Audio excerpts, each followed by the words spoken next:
So the final sort of big difference or key function that we've implemented in DMC LabBook is this idea of a pre-launch window, which we call prepare experiment.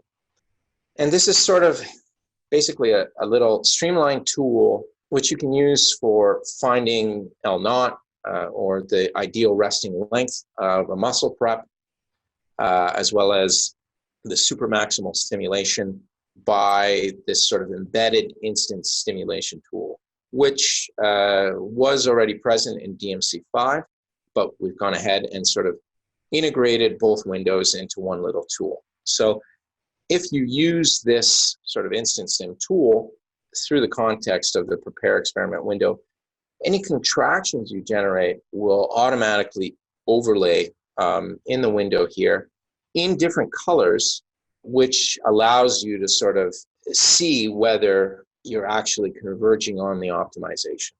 And for many cases, these differences, as you begin to converge on the ideal length or the ideal stimulation, may be quite small. So being able to sort of overlay something, compare one contraction to the next is a real time saver in my opinion.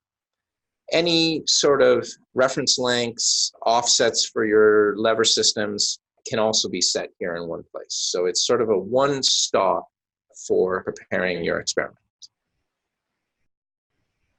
Okay, so now with the study created, with all our experimental protocols created, we're more or less ready to begin collecting data. But of course, first, we need to actually prepare the experiment. We need to optimize the muscle parameter. We need to optimize our stimulation parameters.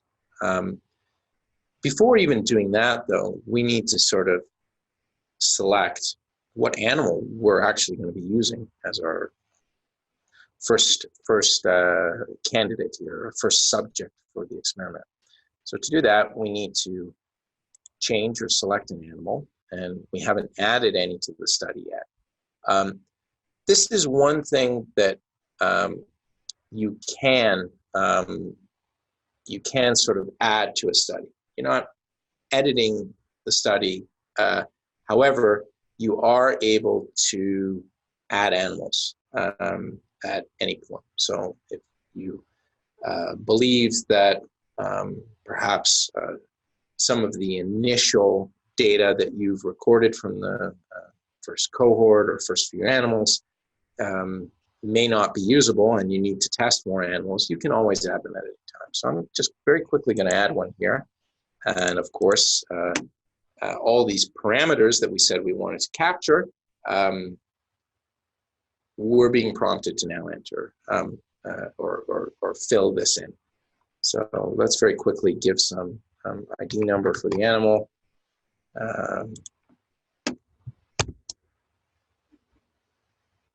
Something sort of typical. Now, the other thing, the date of birth format is not policed, so you can do day, month, year, month, day, but of course we would recommend settling on some convention. So typically at this point in the experiment, I would not know the mass of the muscle because it's incubating in the test chamber. And because I haven't optimized it or prepared it, I wouldn't know the length yet. So I cannot enter the sample parameters until I'm finished with at least the optimization or the recording of the data, most likely, when we're ready to take the muscle out of the incubation chamber. So at this point, I'm going to submit these parameters, but I can come back and edit this. So I'm prompted because I'm leaving some fields blank, but I can come back and change or edit some of these properties about either the animal or the sample.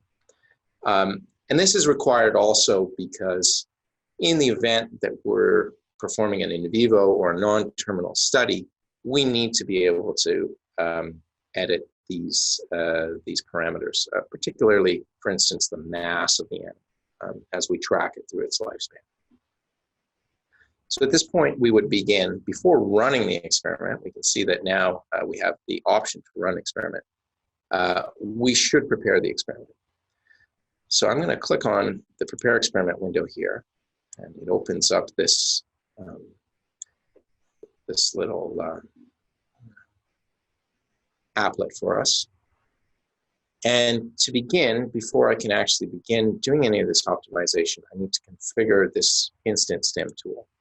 And this is basically a tool that is going to allow me to drive stimulation without having to record any sort of data files. So this the stimulation or these traces that I'm creating are strictly for the preparation.